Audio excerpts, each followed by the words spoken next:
ہمارے بعض وہ ملنگ بابے جو ہوتے ہیں وہ کہتے ہیں جی نماز پڑھنے کا حکم نہیں دیا گیا، نماز قائم کرنے کا حکم دیا گیا ہے، ہم نے دل کی قائم کی ہوئی ہے۔ یہ ان کی خود ساختہ توجیہ ہے۔ نماز قائم کرنے کا حکم اہل ایمان کو دیا گیا حضور کی وساطت سے، اور حضور علیہ السلام کو حکم دیا گیا کہ نماز قائم کریں، تو آقا کریم علیہ السلام سے بہتر اس کا مفہوم کون سمجھ سکتا ہے؟ تو آقا کریم نے رکوع اور سجود والی نماز پڑھی اور قیام نماز کا عملی اظہار لوگوں کے سامنے رکھا، پھر اس کے اندر کیفیت کس قدر ہو تو یہ پھر جتنی قربت اللہ کی بندے کو نصیب ہوگی اس قدر وہ آگے بڑھتا چلا جائے گا۔ تو یہ باطل توجیہات یہ جاہل لوگوں کی، جس کے بدن سے بدبو کے ببوکے پھوٹ رہے ہوں اور جس کے جسم میں جوئیں پڑی ہوں اور جس نے 6 سال سے غسل نہ کیا ہو، وہ اس اعتماد سے کہہ رہا ہوتا ہے ہم نے قائم کی ہوئی ہے، ہم نے دل کی قائم کی ہوئی ہے۔ اللہ اکبر۔ تو یہ اس معاشرے میں ایسے لوگوں کو ماننے والے اور ایسے لوگوں کی باتوں کو غور سے سننے والے اور ان جاہلانہ باتوں کو معرفت کی باتیں قرار دینے والوں کی کمی بھی نہیں ہے۔ تو اللہ تعالیٰ جل شانہ سے ہدایت مانگنی چاہیے کہ اللہ ہمیں ہدایت کا نور نصیب فرمائے۔ تو اقامت نماز سے کیا مراد ہے؟ اس کی فرائض کے ساتھ ادا کرنا، یا پھر رکوع سجود تلاوت کا اتمام اور اس میں خشوع کا اور خضوع کا اظہار اور اس میں مکمل ڈوب جانا کہ گویا تم اللہ کی عبادت کر رہے ہو تو اس کو دیکھ رہے ہو۔ اور حضرت عثمان غنی رضی اللہ تعالیٰ عنہ فرماتے ہیں کہ جس نے صحیح وضو کیا، حضور علیہ السلام سے روایت کہ جس نے صحیح وضو کیا جس طرح میں نے وضو کیا ہے اور 2 رکعت پڑھی اور اس میں اس کو کسی غیر کا خیال نہ آیا تو اللہ تعالیٰ اس کے پچھلے سارے گناہ معاف کر دیتا ہے صرف 2 رکعت سے۔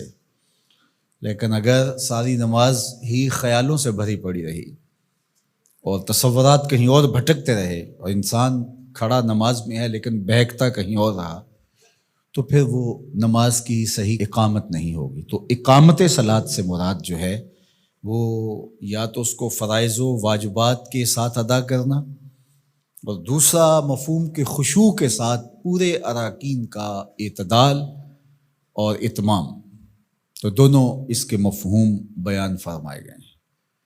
تو ظاہر ہے کہ ابتدا کے اندر تو کوشش ہوگی کہ فرائض واجبات پورے ہو جائیں، تو وہ خشوع اگر نہیں بھی حاصل ہو پایا تو پھر بھی کوشش جاری رکھنی چاہیے، نہ یہ کہ اب وہ تو کیفیت ہی نہیں نصیب ہو رہی تو میرا نماز پڑھنے کا کیا فائدہ۔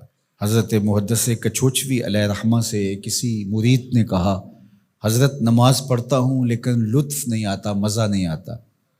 تو آپ نے اسے سوالیہ انداز میں پوچھا کہ اس کے باوجود بھی پڑھتے ہو؟ اس نے کہا جی وہ تو فرض ہے، پڑھتا تو ہوں۔ تو آپ جھومنے لگے، فرمایا واہ واہ، تمہیں مزہ نہیں آتا پھر بھی پڑھتے ہو؟ اس کا مطلب ہے تم مزے کے لیے نہیں اللہ کے لیے پڑھ رہے ہو۔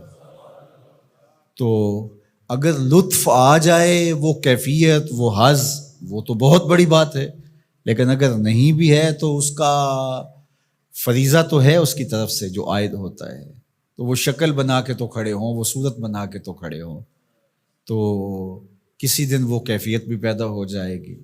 خورش دے بدر را جو کب کو حمام کہ یک روز افتد ہمائے بدام۔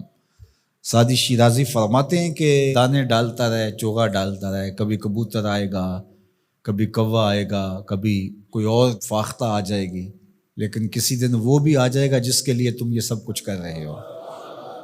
تو اس لیے محنت کو جاری رکھو، کوشش کرتے رہو، تو ایک دن انشاءاللہ اس کیفیت میں بھی چلے جاؤ گے۔ دروازہ کھٹکھٹانا چھوڑنا نہیں ہے، دستک دیتے رہو، کبھی تو بوا کھلے گا نا، کبھی تو آواز آئے گی کھلا ہے دروازہ آ جاؤ اندر، پھر اندر سرور کی وادی ہوگی، کیف کا جہاں آباد ہوگا۔